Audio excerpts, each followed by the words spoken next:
Assalamu alaikum урматтуу элдик каналынын көрүүчүлөрү.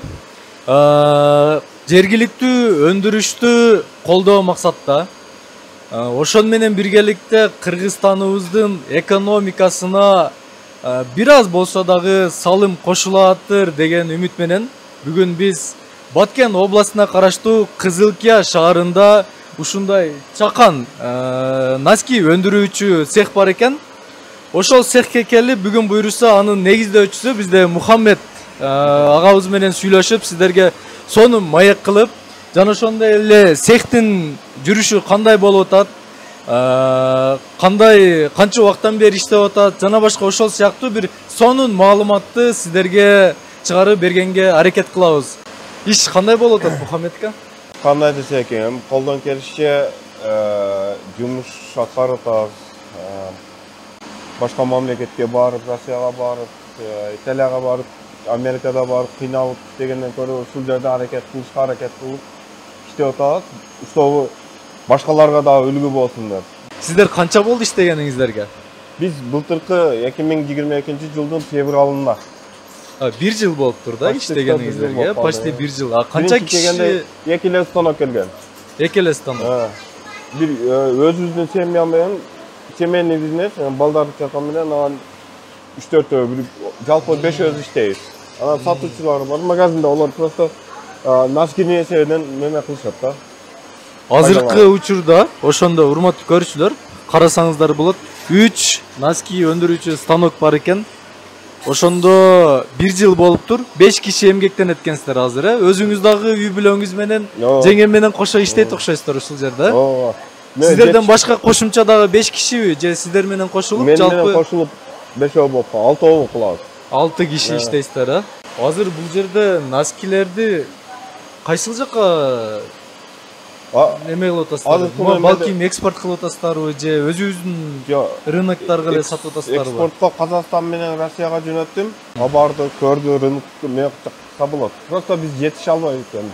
Өзүбүздөгү бул жердеги Кызылкия шаарынын базарыны дагы камсыздаганга жетише албайт экенсиз, Демек, буйрса чоңоюшубуз керек экен. Машинкаларды көрөйлүбү? Булар 3 машина кандай иштейт? Ошону түшүндүрүп бериңиз бизге. Бул Кытайдан келген оборудование экен, Кытай мамлекетинен жасалган станок. Носки токуучу. Азыр көрсөтөм. Бул мындай болот экен да, учу тигилбей, главный эмеси даяр болуп чыгат экен дагы, бул жагына резинка менен неме болот экен, анан баш жагына тигет окшойт, 7 түрлүү жип коюлат, спандекс, ХБ деп. Резинка мындан токуп келет дагы, булар мындай ток чыгарып берет. Анан буналардан биз аударып туруп, эжеге беребиз аверлокту. Мына уч жагына аверлок менен токуйбуз. Андан кийин носкини үтүктөлүп, как положено, несini карап, упаковка кылып, анан жүрөбүз. Компьютерде жасайбыз дагы. Мына жерде флешка түшкөн жери бар. Как положено, компьютерде эле иштейт. Мына жерде экен, Флешканы салгандан кийин бул жактан немесин көрсөтөт. Флешканын мына ичи биз жасаган дизайндерчи. Так, мен мындай түшүндүм, урматтуу көрүүчүлөр, Мухаммед ака. Сиз мисалы ушул носкини ушундай түстө, ушундай дизайнда носки чыгарыш үчүн биринчи компьютерде дизайнын жасалат экен. Именно мына ал флешкага киргизилет. Флешка менен бул жакка бул жерден установка кылат экенбиз. Кылгандан кийин бир кнопканы басып туруп, ушундай носкини чыгарып бер мага десең, бул өзү чыгарып берет экен, Анан бул бир күндө канча носки чыгарат? Bir sutка иштей турган болсо 24 саат. 24 саат. 330 саат чыгарат. Так, бул ошондо бир суткада 330 даана носкини тигип чыгарганга мүмкүнчүлүгү бар. Даана эмес, жуп. Жуп, 1-2 бир пара. Бул жер эмне экен? Аверлокпу, Аверлок тигет. Бул жерден эжекебиз кандай кылып тигип? Аверлок менен тигип берет. Бул носкилер кайсыл жакка азыр заказ мененби? Заказ. Клиенти бар уже. Бар. Каяка тигип берип атасыздар? Канча штук заказ кылган? Азыркы моментте булар 18 ming para. 18.000 para заказ болуптур, э? Мына бүткөндөн кийин Бул кыргызстандыктар эле магазинби же ким кайсыл жакка заказ? Ишканага, э? Ооба. Мына размерлери менен чоң кичине болот. Үтүктөлүнөт экен да бул жерде, э? Кичине размер. Температурасына карап туруп коебуз да 3-4 секунд турат. Андан кийин кайра алабыз да. 3-4 эле секундта жетеби? Бул ысык экен да. Ысып туруп калат да. Анда кылып упаковка кылабыз да. Неме клиенттерге жеткирип беребиз. Упаковканы ушул жерде кыласыздарбы? Жок, бул жака кайтып алабыз бардыгын. Кайра жерге пакетке тоюп туруп. Алда турбайт да, үтүктөп түшүрүп алып кетебиз. Мынтип даярдап коюпсуздар, э? Буларга эткетке өткөрбөйбүз, мына сатыла тургандарга өткөрөбүз. Отуруп. Мына базар рыноктука, наргылардыкыга эткетке кереги жок. Олар аты менен кете берет ошол бойдон. Буларды өзүбүздүн базарларга тапшырып атасыздарбы, э? Ордо продукт деп коюптур, урматтуу көрүүчүлөр. Караңыздар. Ушул носкилерден алып кийиңиздер.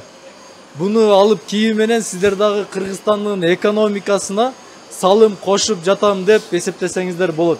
Өтө жакшы. Бул өзүңүздүн брендиңизби? Азыр кайсыл жактарда? Ошто, Кызылке, Баткен сатылып атабы? Ошко дагы барат, Кызылкага бар. Баткен, Халменге чейин бул жага, Кадамжай, Кайдыркенге чейин бар. Өздөрү алып кетеби же сиз жеткизип берип атасыздарбы? Жеткирип берип атабыз, өзүбүз алып барып атабыз. Келип алып кеткендерден Кадамжайдан бирөө келди, бирөө келип алып кетет. Магазиндардан. Булардын азыр клиенттери барбы бул жерде? Бул летнийда зимнийлердики калбады. Летний эми башталды. Азыр туруп чыгып кетер, туруп алып кетер да. Булар уже летнийлер даярдалып атыптыр да, урматтуу көрүүчүлөр. Мынакей. Ак носкилер. Эми алдыга кандай пландар болуп атат, Мухаммед ака? Пландар ушул жерди кеңейтсек деп ниет кылдыбыз. Чоңойтуш керек. Өкмөткө эме кайрылып атабыз. Мамлекет тарабынан колдоо болгон болсо дагы чоңойтоюн деген ниетиңиз болуп атыптыр да, э? Кудай кааласа, башка түрлөрүнү, жиптерди, мисалы үчүн, элдердин талабына ылайык кыбы жанагы төн жүнү дейт го, ошондой жиптер бар. Эми ар кандай сапаттагы носкилерди чыгарыш керек да. Чисто качественный жиптер ошолор да. Таза алар нымдуулукка дагы чыдамдуу, пышыктыгы да дагы жакшы да. Сыр болбосо буларды сиз биринчи баштаганда алганда 2 аппарат алып турсуз, э? Үчүнчүсүнү качан алдыңыз? Кече декабрда келди. Аркы экөөнүн пайдасын алдыңызбы? Ооба. Жакшы. Өз негизи башка ишмердик менен дагы алектенип жүргөн окшойсуз. Алектенгем, мурда өкмөттө иштегем. Мен пенсияга чыгып, аскер кызматкермин. Жакшы, өтө сонун Мухаммед ака. Буйруса, кийинки видеолордо келишүүбүзгө бул жерден 3 эмес, 15-20 оборот ойноп туруп калсын. Бул жерден 10 эсе чоң бир цехтерди зданиянын ичинде жайгашыңыз. 5-6 киши эмес, 450-500 миң кишиге чейин кишилер сиздин ошол цехтериңиз чоңоюп, ошол жакта жумуштар менен камсыздалынсын. Аны менен биргеликте биздин Кыргызстаныбыздагы өнүгүп өсө берсин. Үй бүлөңүз менен тынчта болуңуз. Рахмат. Урматтуу көрүүчүлөр, ушул видеону акырына чейин көргөнүңүздөр үчүн чоң рахмат. Биз менен бирге болуңуздар. Көрүшкөнчө.